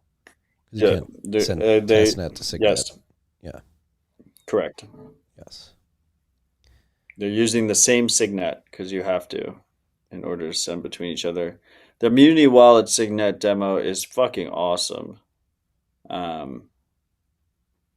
Yeah, 1031 also funded Mutiny, and we're very close friends with Ben, Paul, and Tony behind Mutiny. Ben famously was shooed when he came on this podcast, which is also an important disclosure. Logan, will you go tell But Ben to come in the studio? I want to get a good shoeing in. you want to get it. But very, very excited what those boys are building. Very excited about what Fedi's building. Excited about the Fediman open source project, which is bigger than just Fedi. But yeah, go play around with these. The Mutiny Wallet team was not on stage at the open source stage because they are focused heads down on releasing the mainnet wallet, which they're hoping. I didn't even have Wait, you have to him say go anything to camera. Ben. I- He just turned around and Ben. came over here. I told Ben earlier that he was going to come in. I was going to show him. We're talking Mutiny. You take my seat. Talk about the I seat. can't see him. But the Mutiny boys are planning to release the mainnet release at Bitcoin Park at our Lightning Summit, which I'm very excited about. Oh, look at this. What up, Ben? Ben's trying to figure out how to put headphones on, which kind of worries me considering he's handling private keys. I'm not What a up, Ben? podcaster. How's it going, Matt? We were talking about Mutiny, and I gave a disclosure that you were shooed from this episode. Yeah, and I just got shooed. So we brought you in. Let's talk about Mutiny real quick. You guys just released the Signet release. It's compatible with also. So Fedi's using the same Signet. Yeah. So we made MutinyNet, which is basically just forked Bitcoin Core to allow it to do 30-second blocks instead of 10-minute blocks, so you can like test a lot easier and faster.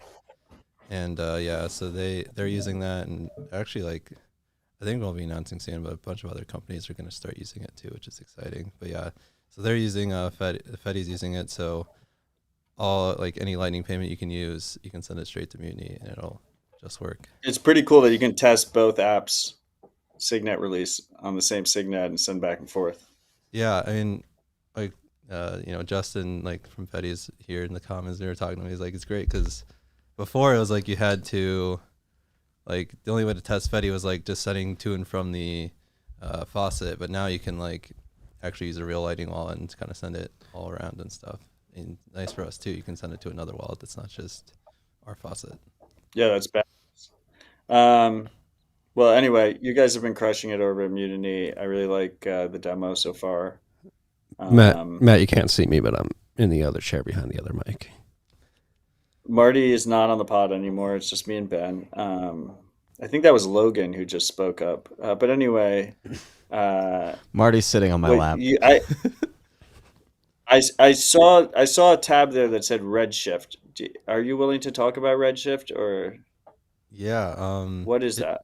So if you're coming to Lit Devs tonight in Austin, you'll get a full presentation about it. But yeah, so Redshift is like a hackathon project we did at Bitcoin Plus Plus. Kind of the idea is like Lightning coin swaps. So like Lightning's actually like a pretty good privacy tool for sending. So and Mutiny's built with LDK, so we can spin up like arbitrary Lightning nodes, not just like if you're using like LND or something, you kind of set up like one node, and if you want to spin up another one, it's a whole nother process. But with LDK, we can make new nodes really easily. So with Redshift, basically what we do is like create a new Lightning node, open a channel to a random node, create another new Lightning node, and then send across Lightning to that new node. And basically you're kind of like doing a coin swap across Lightning with that. Tony wrote about this Badass. in his like original Lightning privacy post, like 3 years ago or whatever, 2 years ago. And he was like, no one's built this. I wrote about this like 3 years ago. Let's build it. And we got our proof of concept done in that hackathon. And now it's like basically kind of we're cleaning it up to make it actually work. But coming soon. Yeah. What has the testing since you guys released Signet revealed to you? Honestly, it's been super bullish. Like no one's like posted like real issues. Like every issue that people have like said to us was just like UX things we already knew about. Like so like your first Lightning receive has to be over 10,000 sats because the LSP needs to open a channel to you. And like we've been talking And that's about, voltage right now, right? yeah, we're using the voltage LSP. And so like we need to put a warning in that like your first Lightning invoice needs to be over that. Like that's not obvious. And there's a couple other like you can't send your max balance and stuff like that. So there's a couple like weird things like that, but like all these issues like we kind of knew already and just hadn't put the time in to like finish and like polish it up. But so yeah, that's been exciting. Tony had a force close this morning, so we're gonna have to figure that out. But like otherwise, like nothing too major, nothing like I have force close PTSD, Ben. yeah. Well, on Too Signet, many force closes. there's no it's fake money, so it doesn't cost you anything. And that is why Signet exists. Exactly. Yeah. So only use Signet, and you'll never have to worry about it again. And you guys plan on launching mainnet in an upcoming conference, correct? Yeah. So I mean, we have our wait list. Since this Signet release has gone pretty well, we're probably going to start relatively soon opening it up to like people on there. We might do some games around that to like if you want to get actually added. But otherwise, the plan is to go open beta at the summit of, or was it the Power of Lightning Summit in Nashville in July? Well, we could change the name to the Summit of Lightning. Was that what you were going to call it? That's what I was going to call it. Yeah. I don't know. The Summit of Lightning. Yeah, the Power of Lightning Summit is what we're calling it in Nashville. We're excited to host you guys. Yeah. Well, excited to go. So that's the plan. We'll see if that actually works out, but it seems like you can sign up to the wait list. The wait list is mutinywallet.com, and you can either put in an npub or an email, a Nostr key or an email address. Yeah, we're probably gonna. Right? Yeah, exactly. Nostr or email. We're gonna give priority to Nostr users because if you're using email, you're a cuck. So, sign up with that if you want priority. You heard put it that here on the first. website. If you're using email, you're a cuck. If you're doing the email, Are we doing Bitcoin? Are we doing Bitcoin? Oh, we're doing Bitcoin. on the Nostr front, I think it was mostly Tony, but your Nostr relay blaster is pretty fucking cool. That it's just like you connect to it and it just blasts it out to every single relay in existence. Yeah, That's I mean awesome. Thanks it's for that. great. A lot of the Nostr devs hate it. I know like JB55. Yeah, it's an attack on Nostr. Yeah, I mean which is why I love it. it's not great, but it's like great and terrible. But like it's definitely like spamming like a lot of relays. I know like Paul It's he went spam to as a service. Paul went to the what was it, Costa Rica, and someone was like, I have a little relay and half the requests come from Cloudflare. Why is that happening? It's like, oh, that's Blaster. But yeah, it's cool. Yesterday I did some live streaming of coding, and we added for Nostr Wallet Connect, so you can because like Nostr Wallet Connect uses like these ephemeral events that are deleted all the time, which doesn't work well for Mutiny because you need to have the wallet open all the time. But if you don't have it open, then you won't like get those requests to pay invoices. So we made it so Blaster will store those for a long time until you like pay those invoices. So then you can then Blaster will work well with Mutiny. So we'll have some like nice integrations. So there's like one-click zaps. Yeah, right? yeah. At the end of the day, it just comes down. I just click the zap button and it just fucking works, right? Yeah, exactly. So like right now, it only really works for people using like custodial wallets because those are like always online. So we have support now in Mutiny that you can do the one-click zap and it'll send it to Mutiny and with our relay, so we can store it and like handle it correctly. So Tony did like his first zap after like months using that, which is cool. And he's like been using it as his primary wallet and it works well, so that's exciting. Hell yeah. That's awesome. I mean, it's important for me to stay humble, and that's why I repeat it to myself every morning in the mirror and then tweet it out. He's literally but I like to take credit. I think I convinced Tony to be interested in Noster because he has sworn off all social media. Stay humble. It's so much bigger than social media, and I just want to say, Tony, if you're listening, thank you for paying attention to Noster and like caring, Well, because it is important. Tony told me right before I came in here to record, he's like 3 RHR episodes behind, so he'll hear this in like 3 weeks. He was listening Fair live. enough. He was listening live earlier, so There we go. I we have Brent Droid in the comments saying I closed a channel with him on Lightning today. I did not. You can check. It's a forced close. If you check it, it's probably a forced close. L&D, there's many such cases. I've been having a lot of issues with just forced closes happening without any interaction on my part. I'm hoping that Mutiny fixes this. yeah, At least from the end user point of view. We'll see. I mean, so like the scary thing is like LDK isn't that widely used. I mean, especially compared to LND. Like Cash App's like the really only main net user. So, but they've been using it for like a year or so now, and it works. So, but we found like a little bit of like weird things that they fixed, but otherwise, like, I don't know. I'm expecting it to work fine. It's been working fine so far. Like we've all been using it on, like, the team has been using it on mainnet for a little bit, and it's worked fine. There's actually a full Lightning node in your browser when you use Mutiny Wallet. There's multiple full Lightning nodes in your browser, but yeah. That's crazy, dude.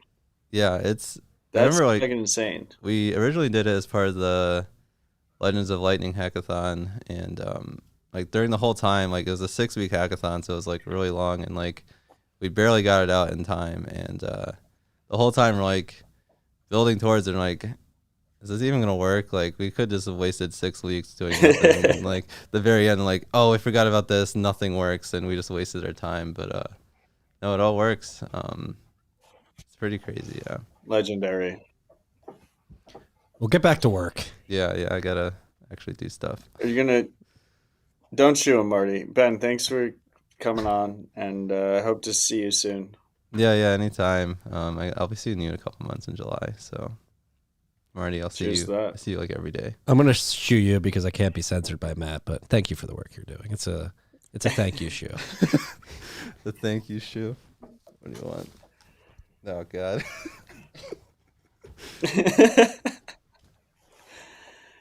Shoegate all over again. We just got a Ben butt shot in like 30 minutes. Yeah.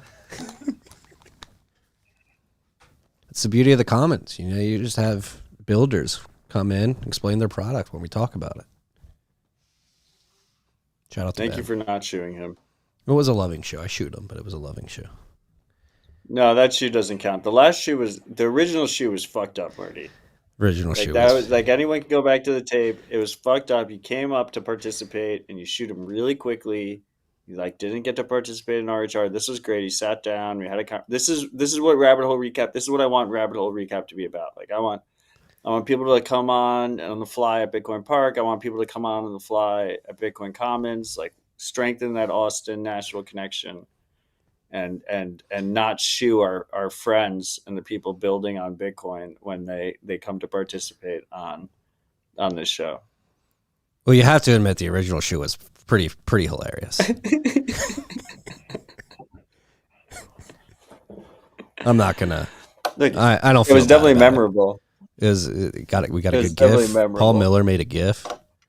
Maybe that's how Mutiny, like, Paul made the GIF. Ben was like, "Hey." They bonded over the shoeing denigration of Ben. It was a joke. We all know I love Ben. Shout out to the Mutiny team. Freaks. They work very hard.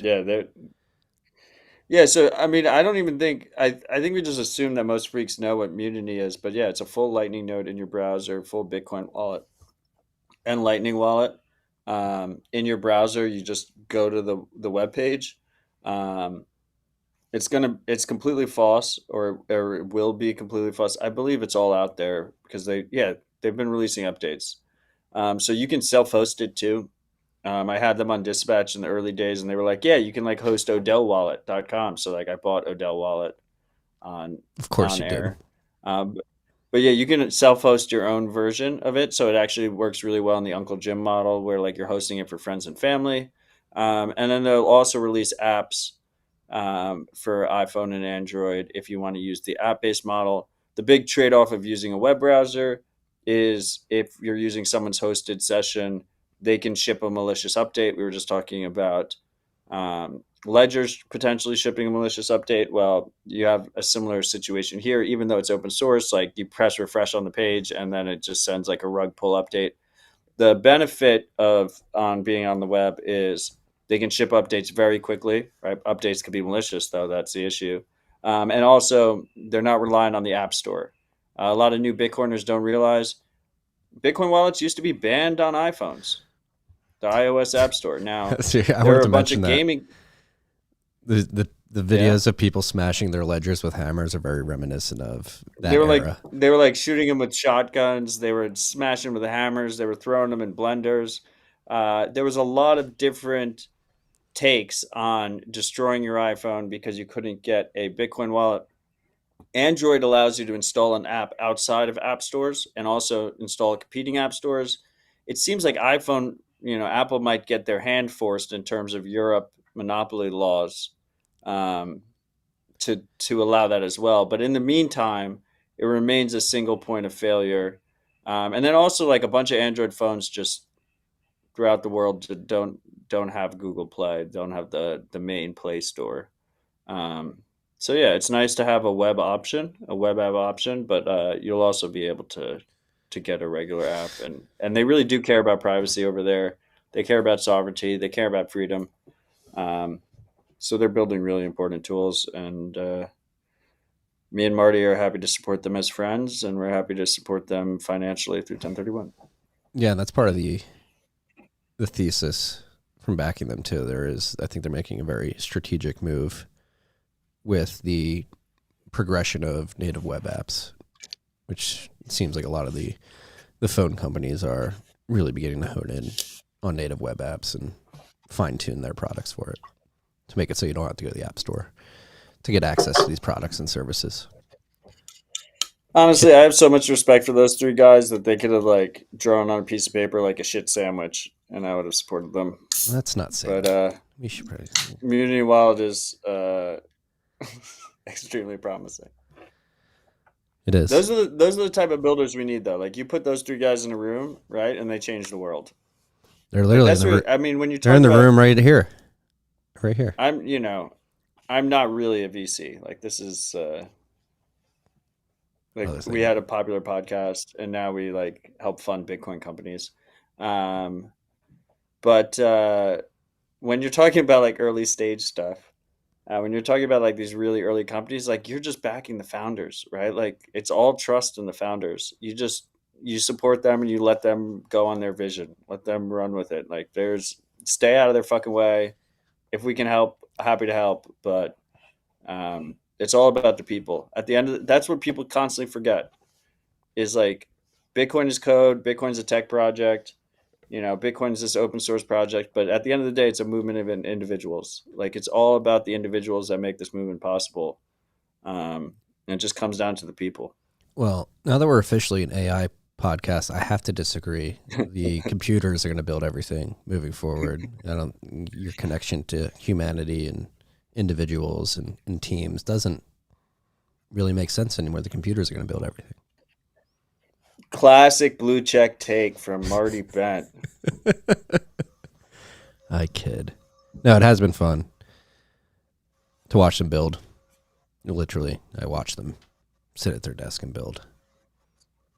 And it's been special. Kind of weird.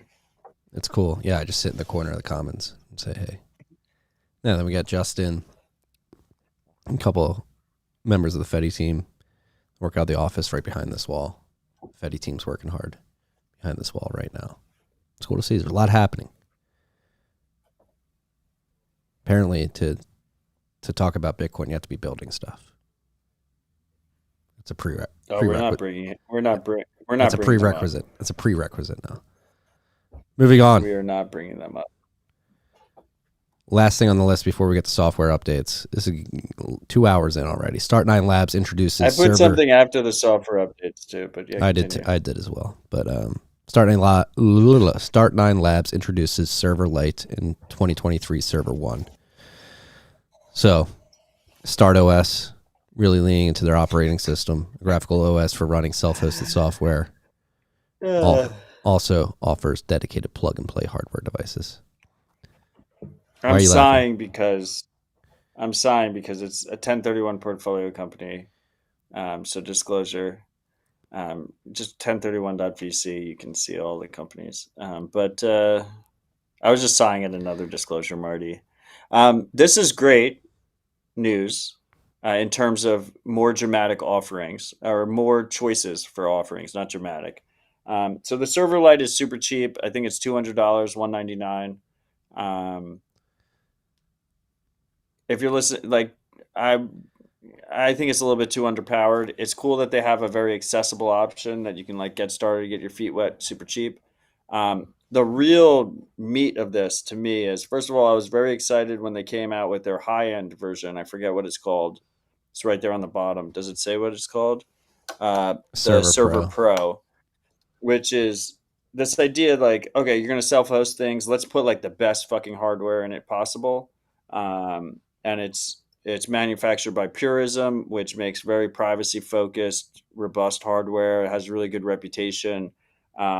But it's expensive. It's very expensive. What's the price there? It's $1,600, $1,546. It's expensive. You get what you pay for. They have this middle ground now with the Server 1, which I think is a very, very low price point for what you get. You get a proper Intel processor. It's not a Raspberry Pi, and it's under $500 in proper marketing speak. It's $499. I think that is a very compelling offering. You can self-host a bunch of different things, not just Bitcoin. They're kind of going for the whole ecosystem of Freedom Tech offerings in terms of self-hosting stuff.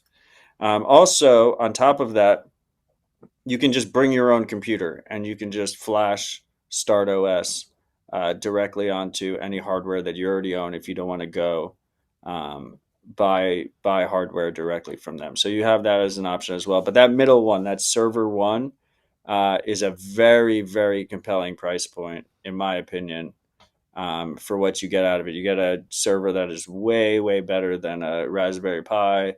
You get a proper NVMe SSD, which are the fastest drives on the market. You get a lot of RAM, 16 gigs of RAM. You get that from Apple. They charge you $600 extra just to add 16 gigs of RAM to things. But Start9's not nickel and diming you. So I think this is a big announcement for them, specifically that middle one, that Server 1. Be your own server, freaks. Be your own bank. Be your own server. The orb is coming to pull you. The orb is coming. Worldcoin. It's called Worldcoin. They're trying to get you into the world server with your iris. We draw the line at irises. Retinas were okay, but irises are a step too far. Be your own server. Go get a Server 1. Just download StartOS on your own hardware that you have. Begin messing with it. It's really good. I mean, the aha moment for StartOS for me was the password manager, knowing that the passwords are on the computer in my house and not on some cloud. They're in the computer. Marty's doing password management. I'm doing it, and we're doing Bitcoin. Yeah, I mean, I don't think I have to tell you, freaks, but the cloud is someone else's computer. It just means someone else is running a computer, in a server farm somewhere. So we can bring all those things back to the home, right? You can self-host those yourself, and actually, there's a strong financial incentive to do it. It's not just freedom. Freedom should be a strong incentive, but unfortunately, it's not as strong an incentive as money is. And when you use these cloud services, you pay monthly fees. Those monthly fees increase substantially when there's more and more data is being held. One of the things Start9 has is photo storage, right? And the more photos you store on a cloud service, the more money you have to pay per month. While with something like Start 9 is you're just paying this a fixed price for an SSD, right? You're just paying fixed price for a drive. It is substantially cheaper, and then you just host it yourself and then connect back to it when you need to use it. It's a beautiful thing, freaks. It's a beautiful thing. Now, do Boostagrams, and then we'll do the software updates. We have a lot of software update freaks. Hang in there with us.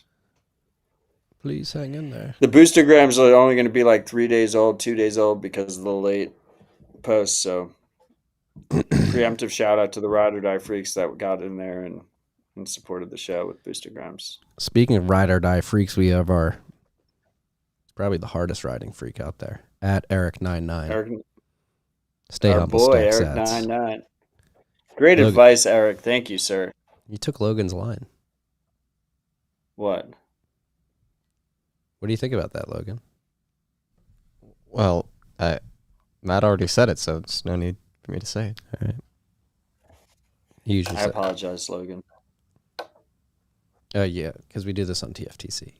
Are you mocking Matt We'll when you just- do this? Yeah, but then he stopped saying "Stay humble, stack sats" on TFTC, so that I wouldn't do that anymore. Yeah. Oh, is that when Logan says it? Because I've never heard so Logan say great Eric was giving Stay Humble Stack Sats boost on TFTC episodes, Oh, and I read them before. Logan's not mocking me. Logan would never mock me. That's not mocking. That's homage. It is homage. Is it homage? It is homage. Okay, good to know. At 8 Mithrandir, 15,551 sats. Palindrome boost. All the podcasts are stuck in Miami. Such emptiness on my feed. Well, Great advice. the week from Miami is over.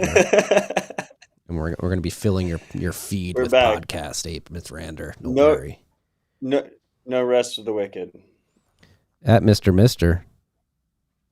2,323 sats. Nice splits. Boost. Sorry if I hurt your eardrums there, freaks. And then at Blockchain Bug, 2,000 sats. Live long and prosper with, Is Is it this- blockchain boog I say bug. Like or bug? boog, bug. I don't know. Maybe it's BOOG or something like that. It's BOOG, right? Yeah, I say bug. Oh, I always pronounce that boog. I think I like boogers. Don't you spell boogers BOOGERS? Speaking It's of boogers. short for bugaloo. So I guess it's bug. Boogaloo. It's Boog. bugaloo. No boogers on this rip. Anyway, thanks for the support, freaks. We appreciate it. And, Shout out to once again, huge shout out to the freaks that joined us in person. It's always special. Yes, It's really cool seeing all the freaks in person in the same room. it is. Now, on the software updates, I'm going to warn you. I'm going to go fast. Just stop me. You want to talk about something particularly. And I will caveat Let's go this for it. with I have to pee. So just be conscious of that, please. Start OS version 0.3.4.2 has been released. Zapgate paywalls on Nostr has been released. This is pretty cool. Basically, what we do with the Bent paid newsletters with our Lightning enabled paywall, the Zapgates, you can do that with natively now with content on Nostr. Probably trigger GG. GG's probably not happy about this. Content should be free, should not be caged behind a paywall. I agree with you, Gigi, and I love you. But to each their own. It's now possible on Nostr. LMBitch version 0.10.8 has been released. Polar version 2.0.0 has been released. This seems like a major release. And for you freaks who don't remember, Polar is essentially a tool that allows you to prototype Lightning applications. It's from our good friend Jamal at Lightning Labs. And this major release adds support for Taro, Taproot Asset Protocol daemon. So if you're experimenting with Taro and you want to prototype that stuff, it's now available on Polar. Trezor Suite version 23.5.2 has been released. Nothing too crazy there. Raspberry Blitz version 1.9.0 has been released. Nuthash Nutstash wallet version 0.1.12 has been released. Great name. Nutstash. That's a Charming eCash wallet Yes. that has Noster integration. LNDK external Bolt 12 support for LND. So this is This is in the awesome. right direction. This is something you can add to your LND node, or it will be something you can add to your LND node to add Bolt 12 support if the LND team doesn't add it themselves. Yeah, so LNDK is a standalone daemon that connects to LND via its gRPC API that aims to implement Bolt 12 functionality externally to LND. Leverages the Lightning Development Kit. Shout out to LDK for bringing that to market. It means if you're one of the thousands of people that are already running an LND node and you want Bolt 12, you don't have to close all your channels and switch implementations. Yes. Which in practice is quite the friction point if you have a lot of channels in a high fee environment. Yes. And Bolt 12 is important for privacy. Torque. It's just better UX too, in my opinion. Torque version 0.22.1 has been released. I was unaware of this project, but now it can be used with CLN. So Core Lightning. Mercury Wallet version 0.8.13 has been released. You put Polar version 2.0.0 in here twice, but can't hurt to mention it twice. It looks like Mercury added 0.14 as well before, since I made the list. Yes. Yeah. That's it for the updates. We have a new Robosats guide on bitcoiner.guide/Robosats. Robosats is awesome. I know I showed no KYC services on stage to end Bitcoin 2023 and left out Robosats. I will say to the Robosats team, I immediately realized my folly of leaving you guys out while I was still on stage, but did not have the opportunity to give you guys the shout out you deserved. They shut the mics off. But yeah, guys, Robosats is awesome. Check it out. And there's this great guide in the show notes from Bitcoin Q&A's site, bitcoiner.guide. And I put another guide on that site that just got released. So this one, the Robosats one, Bitcoin Q&A created, but he's also opening up guides to outside external contributors to contribute to the website and add more guides. And so he has this external contribution from BitLevy for a new guide that is about how you can contribute to an open source project for your first time and going through the specifics of how you might go about that. So check out both those guides. They're in the show notes. It's a 10-step process to forking open source projects and building on them yourself. Last but not least, we have links to open source stage day 1 and day 2 from Bitcoin 2023 as well. Those are posted in high quality. Freaks, I know you wish there was a live stream. We did get you the second best thing, which was the pirate live stream. Huge thanks to the mempool guys, specifically Wiz, and who made sure it actually happened, even if he wasn't manning the camera. And a huge shout out to, I don't know how to pronounce his name, Hunicus, who was manning the camera every morning. But they're now posted in full HD. Is that still a thing? We're doing the HD 4K, full high quality video. We're doing the 4K. Of both day 1 and day 2 with timestamps are on YouTube. I suggest going and checking it out. A lot of really great conversations happen on the open source stage.